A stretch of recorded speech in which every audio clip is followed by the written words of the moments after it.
Cameras rolling, red lights on. He just sat down, smiling at the waiter, clueless. Perfect. The moment she walks in and he realizes, boom, we've got him. You really think he'll bail on a deaf woman? That's pretty harsh, even for exposing a fake. That's exactly the point. Carter can't keep up the act when it's actually inconvenient. We'll finally see who he really is. 3 black colleagues, 1 hidden camera, a blind date designed to prove their company's golden boy is a fraud. Elias Carter built his career on inclusion, on caring, on being the good guy in a cutthroat industry. They were sure it was all performance. They thought they were setting the perfect trap. They had no idea they were about to capture something that would change everything. Just not the way they planned. Before we continue, please tell us where in the world you're tuning in from. We love seeing how far our stories travel. He's late, Spencer muttered, his brown fingers hovering over the record button. His 2 colleagues, Adrian and Caleb, leaned closer, eyes fixed on the entrance. Relax, Adrian whispered, adjusting his locks. He'll show. Elias Carter doesn't break promises. That's his whole thing, Mr. Perfect. Yeah, well, let's see how nice he is when he realizes what we've set him up with, Caleb said, his dark eyes narrowing. Spencer's jaw tightened. A deaf woman. We told him blonde, 30, named Noelle, left out one tiny detail. Think he'll bolt immediately? Caleb asked. Doesn't matter when, Spencer said coldly. What matters is we catch it. The moment he realizes, the look on his face, the excuse he makes, whatever. We post it anonymously, and boom, the CFO sees the real Elias Carter. Adrian shifted uncomfortably. You really think he'll be that harsh? Everyone has a breaking point, Spencer said. Tonight, we find his. At 6:55 p.m., Elias Carter pushed through the restaurant doors, his deep brown skin glowing under the soft lights, his heart hammering. 4 years. 4 years since he'd done anything like this. The hostess greeted him warmly. Good evening. Reservation? Meeting someone, actually. Blind date. Her name's Noelle, blonde, around 30. Of course. Right this way. Elias sat near the window, catching his reflection, navy shirt against rich dark skin, clean fade, the face of a man who'd forgotten how to do this. His daughter Lila's voice echoed in his memory. Daddy, you look handsome. Are you going to marry her? He'd laughed, kissed her curly coils. Just one date, bug. But now, sitting here, her hope felt heavy. What was he doing? He'd locked this part of himself away for good reason. Lila needed stability, not... The door opened. Noelle James stepped into Harbor Light Bistro at exactly 7:02 p.m. Her blonde locks caught the light in a way that made her seem almost ethereal against her golden brown skin. She wore a simple dress, elegant and approachable. Her dark eyes scanned the restaurant with practiced caution. The hostess approached, spoke to her. Noelle's gaze tracked the woman's lips with intense focus. She nodded, responded. Her voice had a particular quality, clear but slightly modulated. From the corner, Spencer hit record. Here we go. Elias stood as Noelle approached, his instincts firing. The way her eyes tracked lips, the slight delay, the careful navigation, he knew. Noelle, he said, extending his hand. I'm Elias. She smiled genuinely, beautifully, and took his hand. So nice to meet you, she said, eyes focused intently on his mouth. Understanding crashed over him. She was deaf. His colleagues had set him up without telling him. They told him everything except that. The realization should have made him angry. Part of him was. But a larger part felt something else. Something reaching back to his mother's hands, moving through air, teaching him a language before he could fully speak. From the corner booth, Spencer leaned forward, sinister smile curling. His phone recorded, steady, waiting for the moment Elias would crack. Instead, Elias smiled. Soft, steady, unwavering. He pulled out Noelle's chair with gentleness. And then, as she sat, he lifted his hands. His brown fingers moved with effortless grace, fluent and warm, each sign slicing through silence like a miracle Noelle never expected. "It's wonderful to meet you. Thank you for being here." The restaurant froze. In the corner booth, Spencer's phone nearly slipped. "Wait, what is he doing?" Adrian breathed. "Is he? Are those sign language?" Caleb whispered. "He knows sign language," Spencer finished, voice hollow. Noelle's entire body went still. Her dark eyes went impossibly wide, mouth forming a perfect O of shock. For 3 seconds, she stared at his hands, then his face, then back. Her own hands flew up, trembling. "You know sign language?" "My mother was deaf." Elias signed back, settling with ease. "It's still my first language, honestly." Noelle's hands dropped to the table, pressed flat against white cloth. When she looked up, her eyes glistened with disbelief and overwhelming relief. "I wasn't expecting—" She signed, stopped, started again. "Nobody ever—" Another pause. "You're really fluent?" 35 years of practice." Elias signed with a gentle smile. "My mom made sure of it." In the corner booth, 3 men sat frozen, their plan crumbling. "This can't be happening," Spencer muttered, knuckles white. "Maybe it's an act," Caleb whispered desperately. "Maybe he'll mess up soon." "Look at him," Adrian interrupted, voice strange. "That's not a few signs. That's fluent." They watched Elias's hands move with fluid grace, watched Noelle's shoulders relax, her guarded expression melt into something open. They watched her laugh, a real laugh that made nearby diners smile. "He's supposed to be making excuses right now," Spencer said, panic rising. "He looks happy," Adrian said quietly. And he did. Elias leaned forward with genuine interest, his entire face animated. Nothing forced, nothing performative. He was connecting, actually, genuinely connecting. "Keep recording," Spencer ordered, though his voice had lost conviction.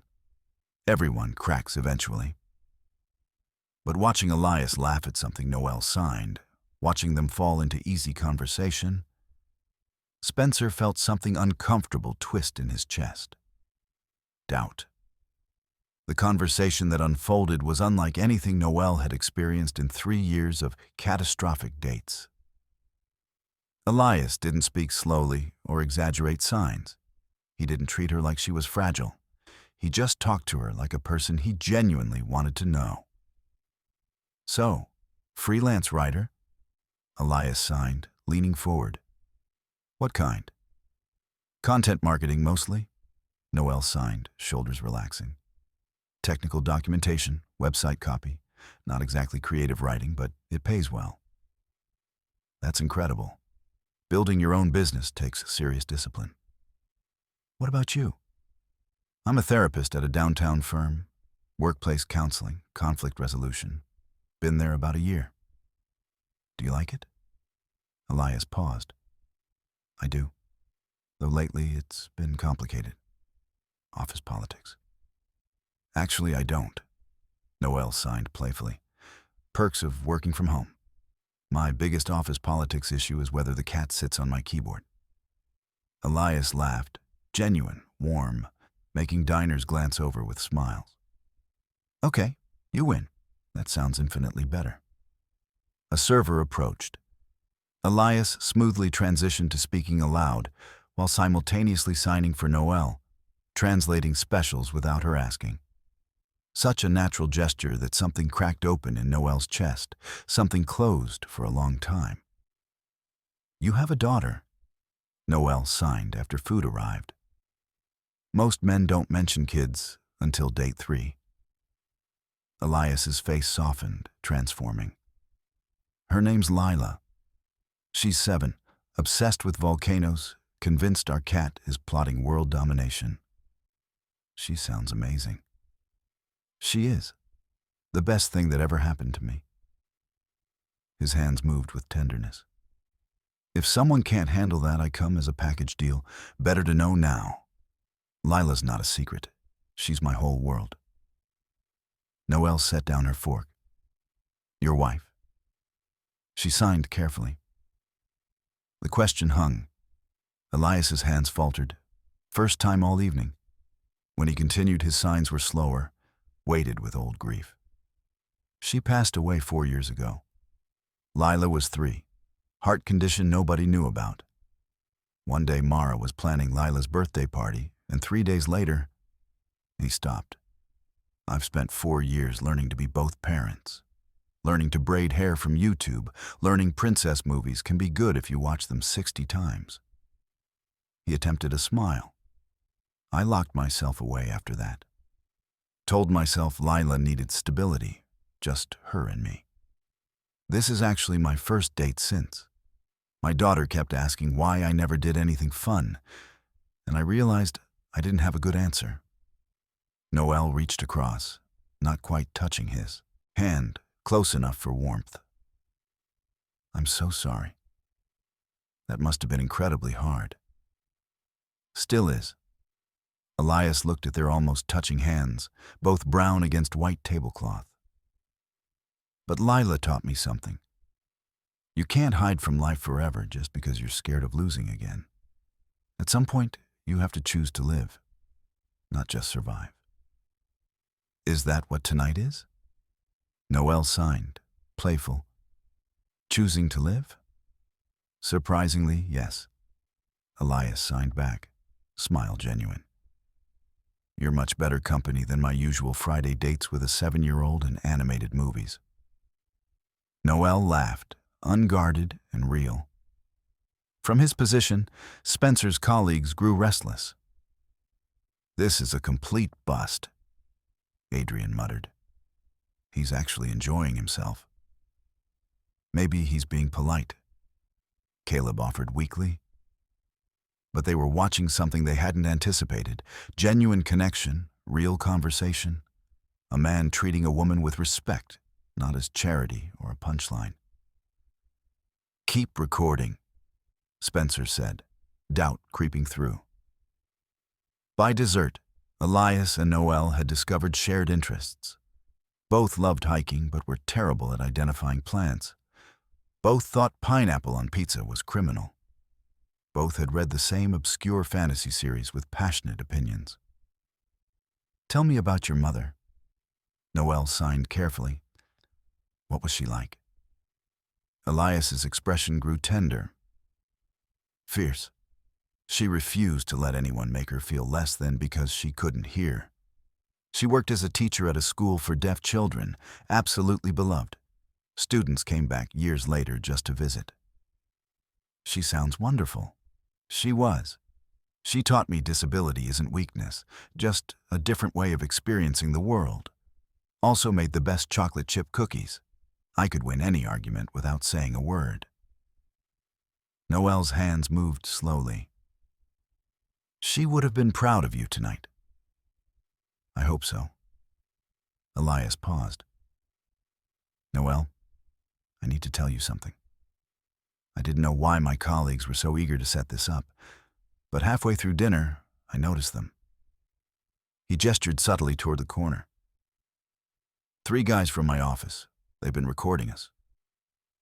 Noelle's hands stilled, face flickering, confusion, hurt, dawning understanding, then anger. Recording us? I think this was meant to be some kind of test. Elias signed, jaw tight. There's a promotion at stake. They wanted to see if you'd be decent to the disabled girl. Noelle signed, hands cutting with barely contained fury. Yes. Noelle didn't sign for a long moment. Just looked at him, eyes searching for truth. I've been on 17 blind dates in 3 years. She finally signed. Movements waited with exhausted resignation. 17 times I've watched men's faces change when they realize I'm deaf. Some leave immediately. At least they're honest. Some stay out of pity, which is worse. Some treat me like I'm simple-minded, speaking loudly like I'm a child. Her hands trembled. You're the first who just treated me like me. Like I'm just a person you wanted to know. Not a disability, not charity, not a test. She looked toward the corner, back to Elias. So what now? Was this real? Or was I just part of their game? Elias's hands moved with absolute conviction. Noelle, I don't care what they intended. I don't care they set this up to catch me being cruel, to sabotage my career. This conversation, this connection, has been the most real thing I've experienced in 4 years. You're funny, brilliant, talented, and you've reminded me there's life beyond surviving. He took a breath. If you'll let me, I'd like to see you again. Not because of some setup, not to prove anything, but because I genuinely want to know you better. Because when you laugh, everyone around you smiles.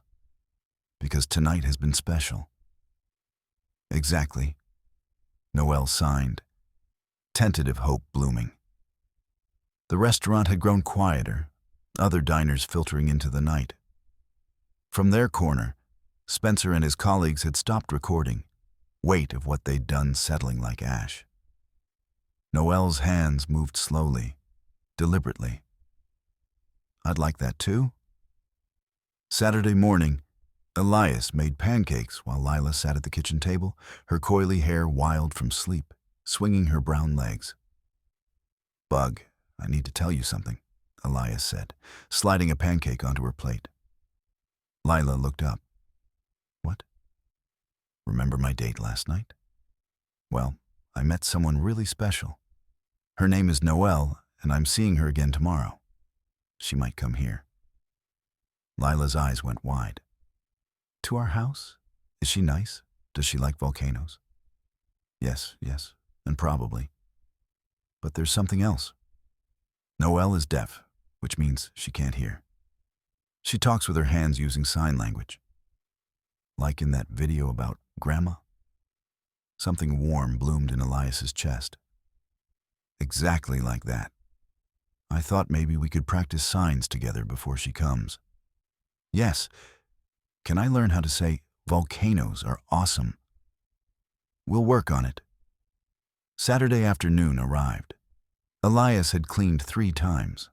Lila had changed outfits twice, settling on her favorite purple shirt with sparkly stars.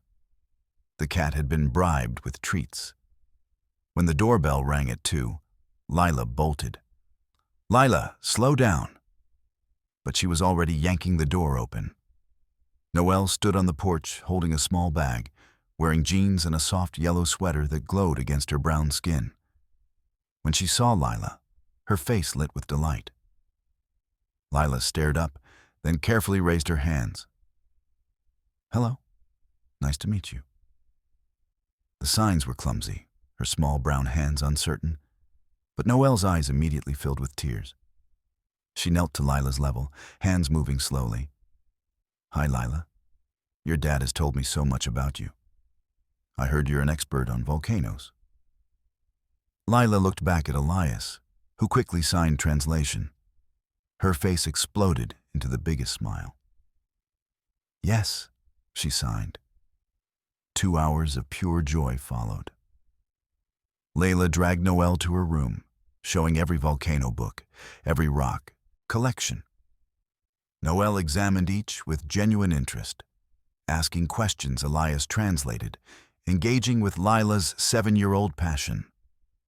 They moved to the kitchen for cookies and milk. Lila insisted on learning more signs, turning it into a game. She'd point at objects. Noelle would show the sign. When Lila accidentally signed bathroom instead of butterfly, all 3 dissolved into laughter. At one point, Lila left for the actual bathroom. Megan turned to Elias. "She's incredible," she signed. "You've done such a beautiful job." Some days I feel like I'm barely keeping it together, one forgotten permission slip from being a disaster parent. You're not. Noelle signed firmly.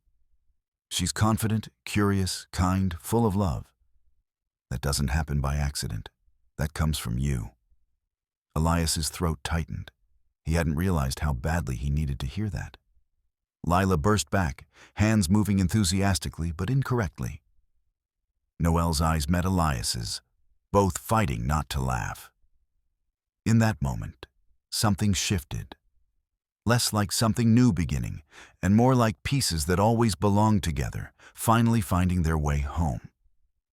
Monday morning, Elias walked into the office to find Spencer and his colleagues by the coffee machine, body language screaming discomfort. When they saw him, all three flinched. "Elias, we need to talk," Spencer said. "I know what you did." The confession tumbled out. The promotion rumors, insider information, resentment that he, barely 12 months in, was being considered for head therapist. The bet, the plan to record his reaction, to post it anonymously, to destroy his reputation. "We thought you were faking the kindness," Spencer's voice cracked. "Thought it was an act to look good." "So you decided to test me," Elias said flatly. "Yes. And we were wrong about everything." Adrian couldn't meet his eyes. "We watched that whole date. Watched you treat her with respect, watched you connect like a decent human being, and realized we'd become people we're not proud of." Caleb stepped forward. "We went to the CFO this morning, told him what we did, showed him the video, then deleted it. He's handling disciplinary actions, but we wanted to apologize directly." "What we did was cruel," Spencer said. "Using someone's disability as bait. There's no excuse." Elias was silent, hands clenched. "You know what's saddest? If you'd just talked to me, gotten to know me, none of this would have been necessary. I'm not perfect. I lose my temper. I make mistakes. I burn dinner 3 times a week and can't figure out Lila's hair for school photos." He looked at each. "But I'm not putting on an act. I don't have energy for that. I'm just trying to do good work and be a decent person. That shouldn't be threatening." "It's not," Spencer said quietly. "We made it threatening because of our own insecurity. That's on us. I appreciate you coming forward. Doesn't make it okay, but it's a start." 2 weeks later, the promotion came through. Head therapist, significant raise, office with a window. But what mattered most was the text waiting. "Congratulations. Lila and I are so proud. Dinner tonight to celebrate. I'll bring the non-pineapple pizza. Noelle." Elias smiled, typing back, "It's a date. See you at 6. 6 months later, Harbor Light Bistro had become their place. Elias and Noelle sat at the same table where they'd first met, Lila wedged between them, her small brown hands moving through the sign for family with increasing confidence. "Again," Lila demanded, coily hair bouncing. "I want to get it perfect." Noelle guided her hands with endless patience, face soft with affection. Elias watched them, his heart so full it physically ached. But this time, the ache was good. The ache of healing, of something broken being rebuilt. "I have something to tell you," Noelle signed to Elias, while Lila was distracted by chocolate cake. "Good news or scary news?" "Both," Noelle signed. "I got a major new client. 6-month contract, really good money. They want me to take office space downtown." "Noelle, that's incredible." "It's terrifying," she signed honestly. "I've been remote so long. It feels safe. But I think I'm ready to put myself out there more, to be visible, to stop hiding." Elias understood what she wasn't saying, that 6 months ago, she'd been resigned to isolation. Now she was choosing risk, choosing life. "I'm so proud of you," he signed. "And if you need someone to help move furniture or bring coffee, I know a guy." "Oh, really? Is he single?" "Definitely not," Elias signed, grinning. "He's very happily taken by an incredible woman who's teaching his daughter sign language, who makes Lila laugh, and who showed him second chances at happiness are real." Lila looked up, chocolate smeared across her face. "Are you guys being mushy again?" Both adults laughed. "Very mushy," Noelle signed. "Is that okay?" Lila pretended to consider seriously. "I guess it's okay, but only because you're really nice and don't like pineapple on pizza either." "Very important," Noelle agreed. As they left that evening, Elias carried Lila on his shoulders, while Noelle walked beside them, her hand finding his. They made quite a picture.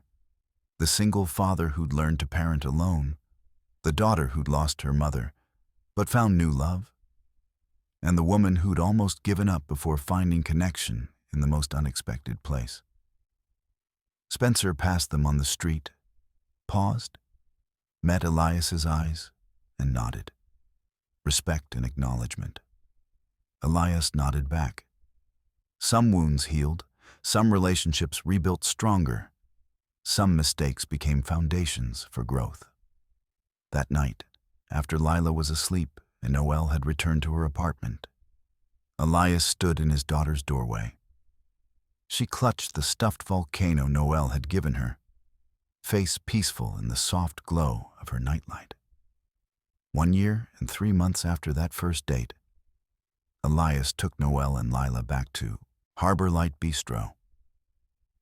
"Why are we getting so dressed up?" Lila asked for the third time, smoothing her navy dress. "It's a special dinner," Elias said, adjusting his tie in the mirror. His hands shook slightly, the same nervous energy from that first night, but amplified. In his jacket pocket, a small velvet box pressed against his ribs with every breath. They were seated at their table.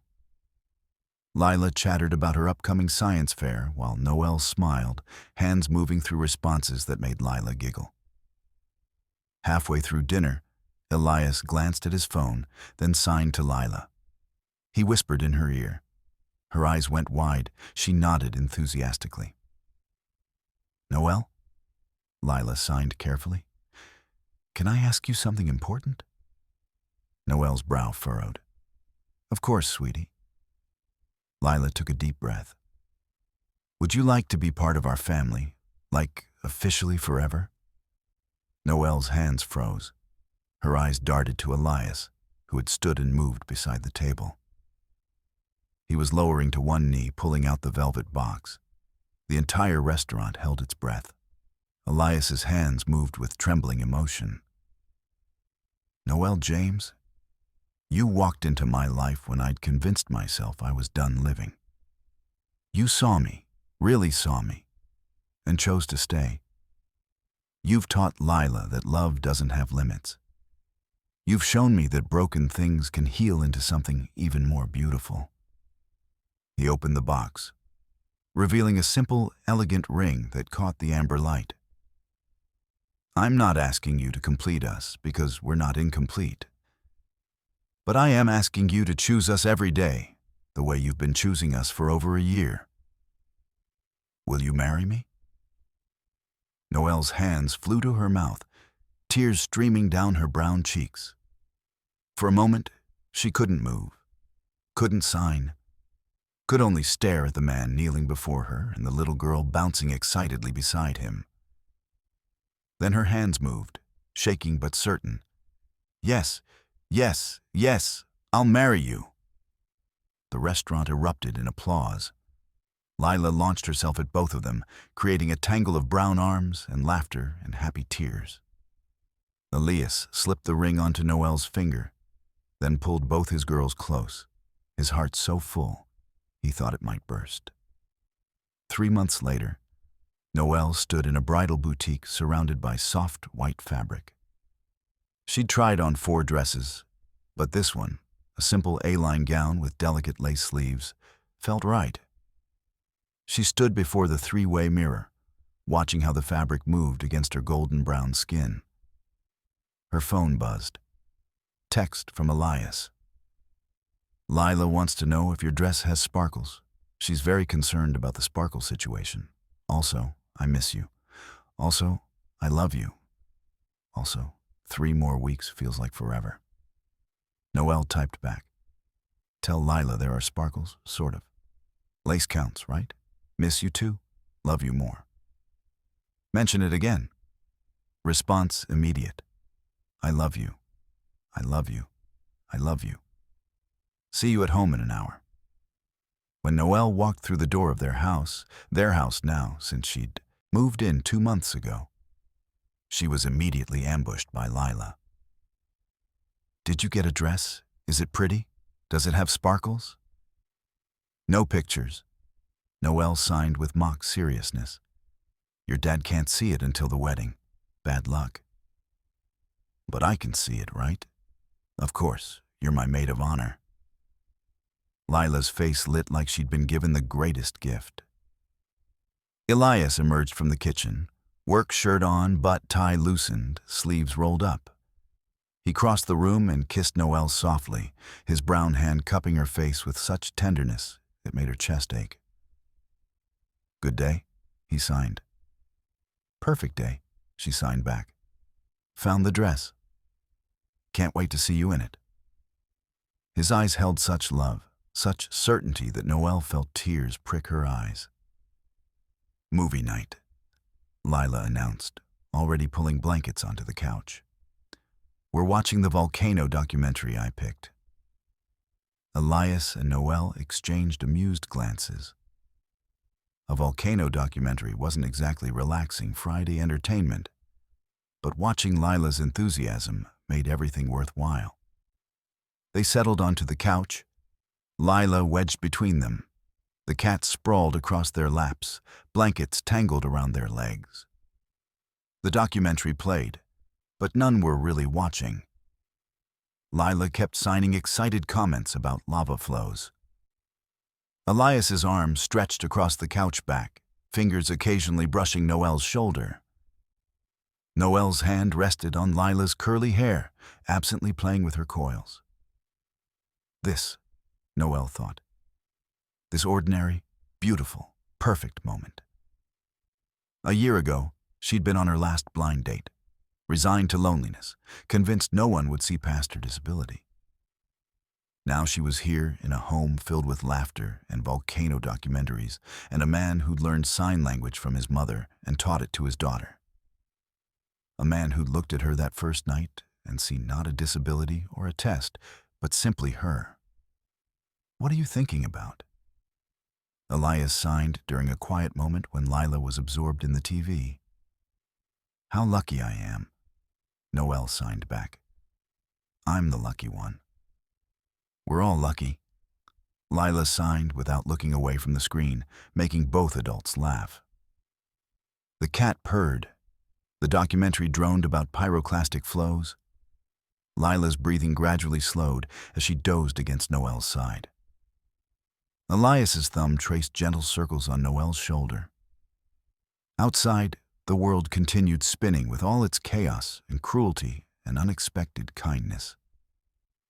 But inside this house, wrapped in blankets and love and the warm glow of the TV, 3 people who'd found each other against all odds were simply, beautifully, perfectly home. And in 3 weeks, they'd make it official. But really, they'd been a family from the moment Elias raised his hands and signed, "It's wonderful to meet you." Everything else was just paperwork. If this story touched your heart the way it touched mine, please don't let it end here. Let it remind you kindness still matters, compassion still changes lives, and hope is never wasted.